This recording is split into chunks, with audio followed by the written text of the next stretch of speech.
અમરેલી બગસરા શહેરમાં પૂજ્ય મોરારી બાપુની માનસ મેઘાણી રામકથાનો પ્રારંભ કરાયો।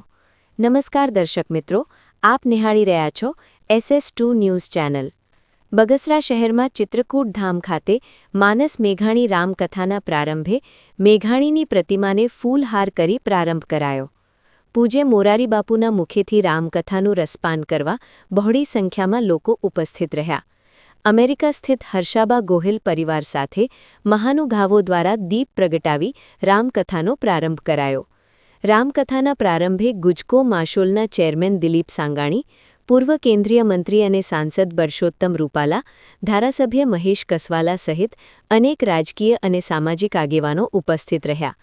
પૂજ્ય મોરારી બાપુના મુખેથી રામકથાના પ્રારંભે ભક્તિમય માહોલ જોવા મળ્યો। Bureau report Farooq Bilakhia, SS2 news, Amreli. મેઘાણી ઝવેરચંદ મેઘાણીનો પૌત્ર મહાત્મા ગાંધીએ જેમને રાષ્ટ્રીય શાયરના ગૌરવપૂર્ણ બિરુદથી નવાજેલા તેવા સાહિત્યકાર, લોક સાહિત્યના સંશોધક, પત્રકાર અને સ્વાતંત્ર્ય સેનાની ઝવેરચંદ મેઘાણીના વડવાઓનું વતન તે અમરેલી જિલ્લાનું બગસરા। આજે ખૂબ ગૌરવ અને આનંદની લાગણી થાય છે કે વિશ્વ વંદનીય પૂજ્ય મોરારી બાપુના શ્રીમુખે તારીખ 7 થી 15 માર્ચ સુધી માનસ મેઘાણી રામકથાનું ભવ્ય અને દિવ્ય આયોજન થઈ રહ્યું છે। આજે એના પ્રથમ દિવસે મોટી સંખ્યામાં ભાવિકો સમગ્ર ગુજરાતમાંથી ઉપસ્થિત રહ્યા છે, તેનો આનંદ છે। અને મેઘાણી વનના અંતર્ગત આ કથા દરમિયાન ઝવેરચંદ મેઘાણીને સ્વરાંજલિ તથા સ્મરણાંજલિ પણ અર્પણ કરવામાં આવશે।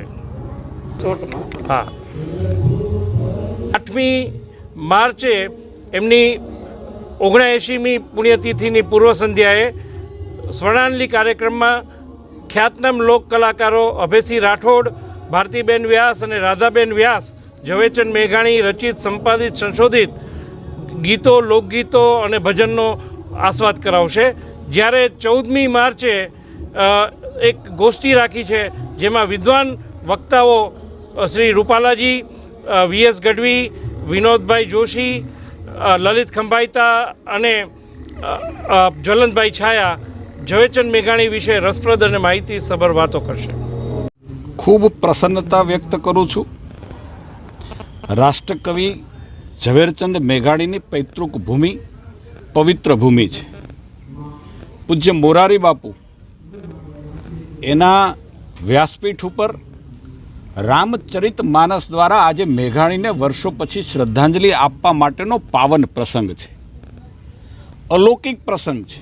કદાચ આવું ક્યારેક જ બનતું હશે કે જ્યારે એમની કોઈ વ્યક્તિની પૈતૃક ભૂમિ પર રાષ્ટ્રીય કવિ જે છે ઝવેરચંદ મેઘાણીના પાત્રનો વિચાર કરીએ તો એણે પણ કદાચ નહીં વિચાર્યું હોય કે મારી પૈતૃક ભૂમિ ઉપર રામકથા દ્વારા શ્રદ્ધાંજલિ મળશે। કદાચ ઝવેરચંદ મેઘાણીએ નહીં વિચાર્યું। હું માનું છું કે આજે મોરારી બાપુએ કરીને બતાવ્યું છે। 14 રત્નો, સમુદ્ર મંથન પછી ઉત્પન્ન થયેલા 14 રત્નોની ગાથા દરેક દિવસે પૂજ્ય બાપુ અહીંયા ગાવાના છે ને એના મારફત ઝવેરચંદ મેઘાણીને એક અલૌકિક શ્રદ્ધાંજલિ આપવાના છે ને એનું સ્મરણ કરવાના છે। હું એમ માનું છું કે સૌરાષ્ટ્રની ભૂમિ એનું સદનસીબ છે કે આવો સુયોગ ઝવેરચંદ મેઘાણીનું નામ, પૂજ્ય બાપુની કથા અને એ કથાનું નામ પણ માનસ મેઘાણી। બાપુએ ખૂબ સરસ વ્યાખ્યા કરી। મેઘાણી એટલે શું? મેઘ જેવી જેની વાણી છે એનું નામ મેઘાણી છે। ધરતી ઉપર પગ હોય પણ આકાશની અંદરથી ગર્જના કરીને મેઘ વરસતો એવી જેની મેઘાવી વાણી હોય એનું નામ મેઘાણી છે।